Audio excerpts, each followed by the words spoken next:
Менин апам кайнежем 5 маал намаз окуган адам.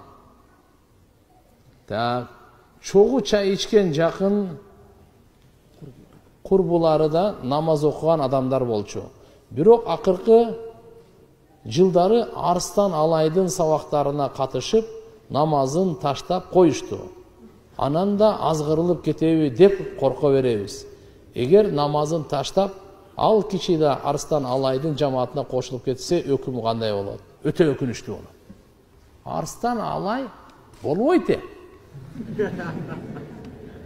Биз экөөбүз сүйлөшкөнбүз. Мына бардыгына тартып атат, өзү билет, жалганга чыгарбайт.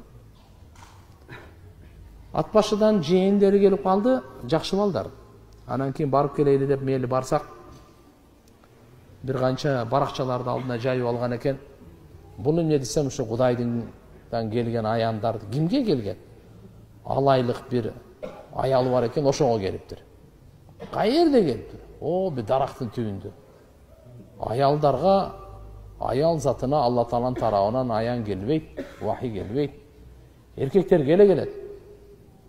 Ага башка жактан келип калган окшойт эди. Бул туура эмес. Анан кийин жакшы бул айтты, бул мен Курандан акыйкат таппадым деди. Анан айттым, караңыз дедим. Сиз Куранны кайсы китепте окудуңуз деп эриниз турсун деди. Ал жөн окотормосун эч түшүнбөйсүз деди. Мен көп эмес, бирок сизге жооп бере ала турган Курандан илимим бар. Сиз мага суроо бериңиз, любой суроону. Любой суроону бериңиз, мен сизге Курандан жооп берейин. Мен сизге суроо берейин, сиз мына китебиңизден жооп бериңиз. Кайра көп сүйлөп эле сөз бербейт да, айтып, жок, мындай болбойт. Адилеттүүлүк кылайлы, 5 мүнөт сиз сүйлөңүз, 5 мүнөт мен сүйлөйм. Сиз суроо бериңиз, мен жооп берейин, мен суроо берейин, сиз жооп бериң. Мындай кылайлы, адилеттүүлүк. Мына ушул жерде бул ким признавать этет мына бүткүл дүйнө? Куранды бүткүл дүйнө признавать этет. Христиандар дагы, еврейлер дагы, миллиард адам кылымга арткан Кудайдын китеби. Бул сиздин мына баракчаларыңыз Кудайдын китеби эмес? Же ушул жерде жазылып турат, мына кыямат жакын адамдар бузулат деген тете. Ал жомок. Адамдын түйүлдүгү боюнча эмне дейт мына сиздин китебиңизде? Десем, жооп бере албай калган. Ал боюнча Куран жооп берет. Галактика боюнча эмне дейт китебиңизде?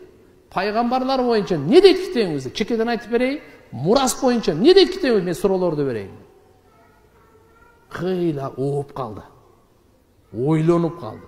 Таппай калды. Анан айттым, байке, сизди биз сыйлайбыз. Сизди укканбыз. Ажыга жиберген экен апасы, мечит курган экен. Эми ушундай болуп кетсеңиз эми жакшы болбойт дейм. Туура эмес дейм буну. Адамды адаштырып атасыз, адашып атасыз. Андай эмес да, кыйла бир сааттай. Бирок аялы кыздары бар экен, атай күйөт экен. Алар динди кармаган намаз окугандар эле экен. Ушу эми күйөсү да эми кандай болбосун ушу туура жолго салса экен деп атай чакырган үйүнө барганбыз. Бул көп жыл болуп калды. 2012 беле, 2011би, бир 10 жыл болуп кетти го дейм да. Анан ошентип кичине айтып сүйлөшүп дагы жолугабыз деп кийин анан жолукпай калдык. Мыналарга Арыстан Алайга кадам таштабасын. Адашат. Имандан ажырайт. Кудай сактасын, ахирети күйүп кетет. Андай кылбасын анан. Тим более бул азыр эми өзү ушунча адашып эми Кудаймын деп чыгып ата тооба кылды мен.